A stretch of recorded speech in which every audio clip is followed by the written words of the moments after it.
what the hockey community can do better is just taking it the next step. Like, we can talk until we're blue in the face forever, but if we don't act and we don't bring queer people into the sport, it's never going to get better, and it's just going to get tired.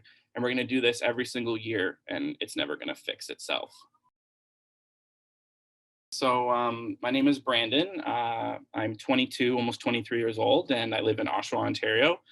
I went to school for a couple things, including journalism, and now I work in the media industry for the Oshawa Generals.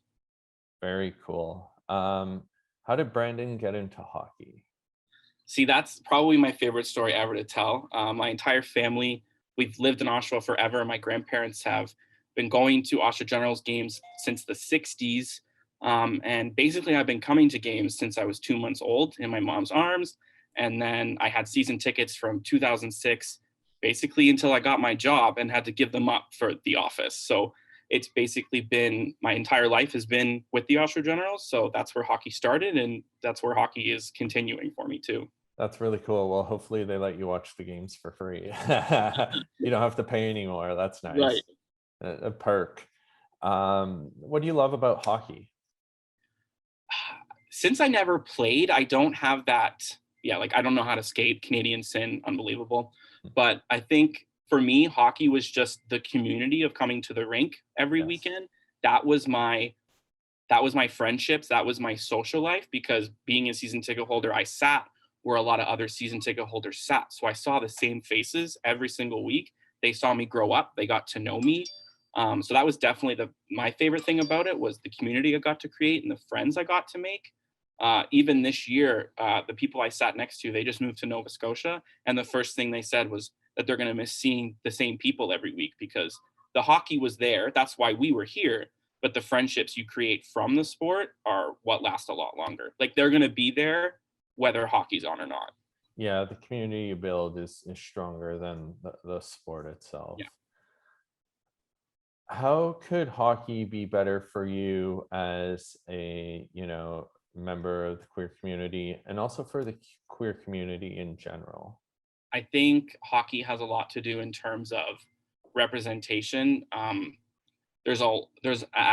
don't hate saying it, but I have to. Like, the performative nature of what the hockey community specifically does gets a little old, and it gets old pretty quickly. Like, yeah, we changed the logo for the Generals on Twitter and our socials and stuff, and it's almost, I don't want to say pointless, but it's like, so what? Like, great, we have a pride logo on, and it's like, but what are we doing? Yeah, you didn't eradicate homophobia. Right, exactly. Like, good. There's a colorful logo, and on July 1st, I'll be changing it. Like, it's it's basically just a, well, you have to, as just the bare minimum. And what the hockey community can do better is just taking it the next step. Like, we can talk until we're blue in the face forever, but if we don't act and we don't bring queer people into the sport, it's never going to get better, and it's just going to get tired. And we're going to do this every single year, and it's never going to fix itself. Very true. So, in knowing all that, what keeps you here? What keeps you in hockey? Honestly, like, the love and the commitment I have. Like, I tell to my friends all the time that they're like, well, would you want to go to the NHL, and would you want to do this and that? And I don't. I love this city. I love this team. This organization is, as cliche as it is, it's literally part of my life from birth to now. It's my employer. Um, and I stay in the sport despite its problems, because I'd like to think that I could be a part of the solution.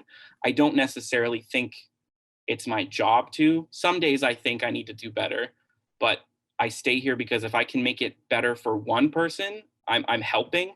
I'm not fixing the entire problem, but if I can make it better for one individual, feel welcome to come work here because their manager is a gay man, so they feel okay, I belong, then I want to do that, because I don't think that exists enough. Yeah, you are changing the culture and you are doing your part. Just existing in this heteronormative, heterosexist culture and being a queer individual, you are changing it. It's powerful, it's strong. What gives you hope for queer people in the sport? We're young. We're young. We're positive. we tend to take more action. We're not afraid to take risks. If we know we're going to upset people, and it's almost like we don't care because we know that we need to do it. I think there's less hesitancy, and we're at the point where we know it's too late. It's been going on for too long. And I think young queer people in the sport now, the more that we're here, the more likely things are going to get better because we care enough to actually fix the problem. I completely agree. And I think there's an unapologetic push from younger generations in the sport. And I mean, it's, you know, it's every generation's different. There's people who just fought to be represented. There's people who just fought to live without going to jail. Mhm. And we're at a point now where it's like, nah, we need even beyond this, we need equity Yeah, in society, and we're not going to stop until we have it, and we're not sorry. no. And it's something that I thought about. So I went to Halifax to cover the Memorial Cup a couple years ago. And when I got to the media row, I was dumbfounded because there was no one my age. I'm assuming there was no other queer people because it was just old gentlemen's club. And you think it's cliche when people say that, but like that's what this sport is, and it's Mhm. been that way for a long time. And it doesn't need to be anymore. The people that are coming up into this industry have so much that they can bring to it in so many facets of the sport that it's okay for the change, and it's probably time for it too.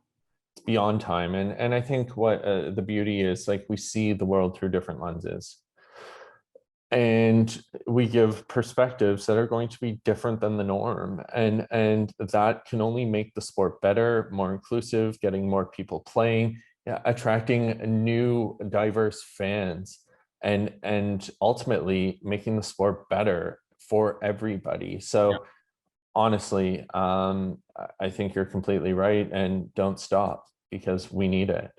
um Brandon, is there anything else you'd like to add? No, I think we covered it. It's that time for change that people your age, my age, even younger now, that they know it's time for it, and it's like we're not going to wait any longer. Well, thank you so much, and thank you for being you, unapologetically in the hockey space, men's hockey. That's brave and tough to do. So congratulations. Well, thank you so much.